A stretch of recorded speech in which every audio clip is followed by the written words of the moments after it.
Hello කොහමද? අද මම ඔයගොල්ලන් එක්කයි යන්නේ සංකපාල රජමහා විහාරයට. මේ විහාරය තියෙන්නේ කොළඹ ඉඳන් එද්දි රත්නපුර හම්බන්තොට ප්‍රධාන මාර්ගයේ පල්ලේ බැද්ද පහු කරගෙන ඇඹිලි පිටිය පැත්තට යද්දී.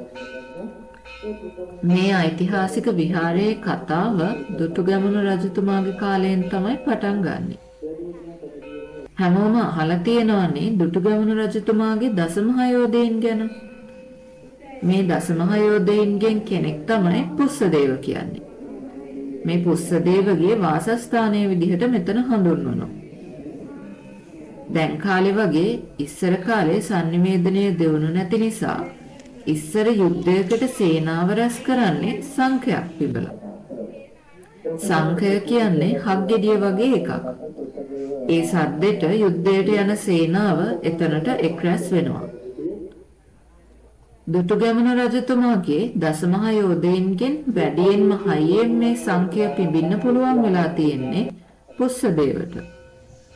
කතාව පැවතෙන්නේ නම් පුස්සදේව මේ සංඛය පිම්බහම අක්කර 84000ක් යනකල් ඒ සද්දය ඇහෙනවා කියලා.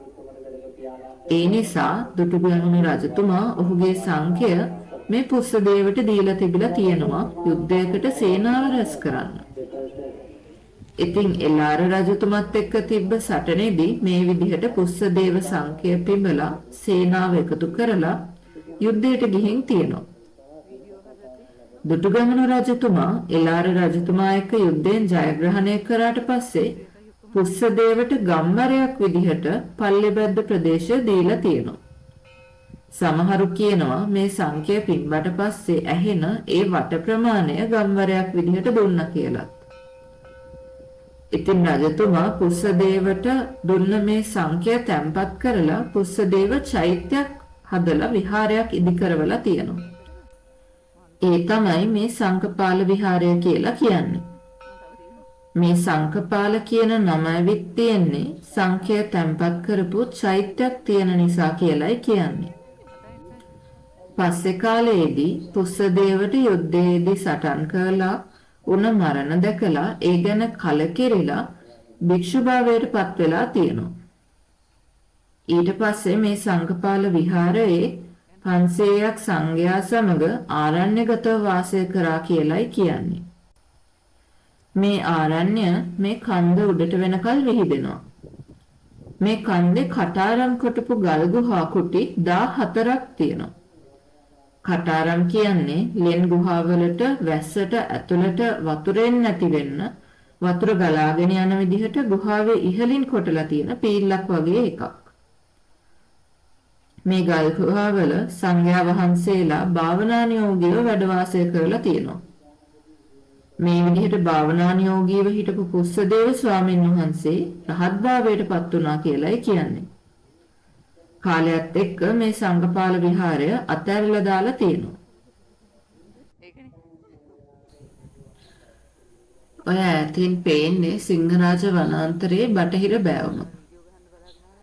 අඩිපාරවල් දිගේ යද්දී මේ කන්ද උඩටම යන්න පුළුවන්. මේ කන්දේ උඩම තියෙන ගල් පර්වතයේ ගාවට වෙනකල්ම මේ කන්ද විහිදෙනවා. මේ විහාරය ආයෙත් ප්‍රතිසංස්කරණය කරවලා තියෙන්නේ 18 වන සියවසේ වැඩ වාසය කරපු කරතොට ධර්මාරාම ස්වාමින් වහන්සේ විසින්.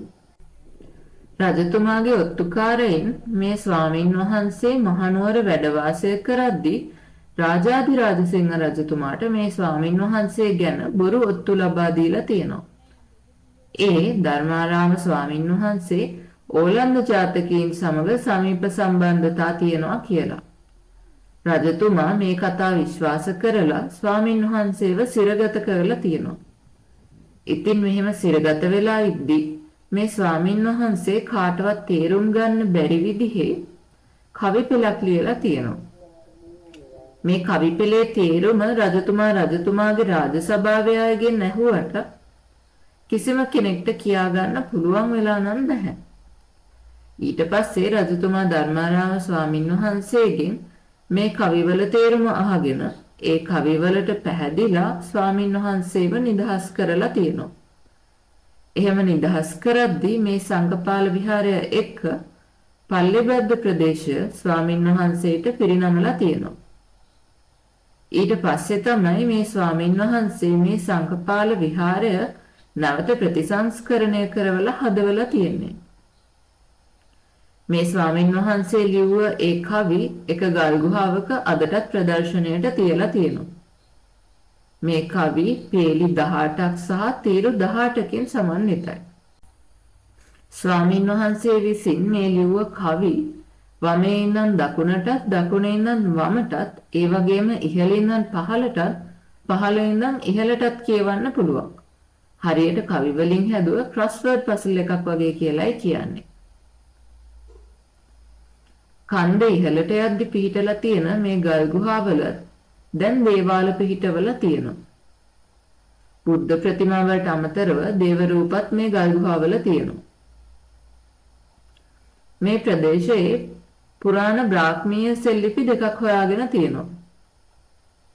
මේ පුස්සදේවගේ කතාව ඇත්තක් විදිහට ඔප්පු කරන්න මේ සෙල්ලිපිවල පුස්සදේවගේ නම සඳහන් වෙනවා. ශ්‍රී සංඝපාල රජමහ විහාරයේ ඉඳන් පල්ලේබද්ද දෙසට සතපුම් 4න් 3ක් විතර ගමන් කරද්දී නටබුන් වෙලා තියෙන දාගබක් හම්බ වෙනවා. මේ ප්‍රදේශයයි විශ්වාස කරන්නේ ඒ තියෙන්නේ පුස්සදේව ස්වාමින් වහන්සේගේ ශරීරය ආදාහනය කරපු ස්ථානය කියලයි. ඉතින් ඔයගොල්ලොත් මේ පැත්තෙන් යනවා නම් මේ සංඝපාල විහාරයත් නමස්කාර කරගෙන යන්න අමතක කරන්න එපා. තවත් මේ වගේ වීඩියෝ එකකින් ලස්සන කතාවක් අරගෙන ආයෙත් රෝම් විත් මැට් channel එකකින් හම්බ වෙමු. ගිහින් යන්න.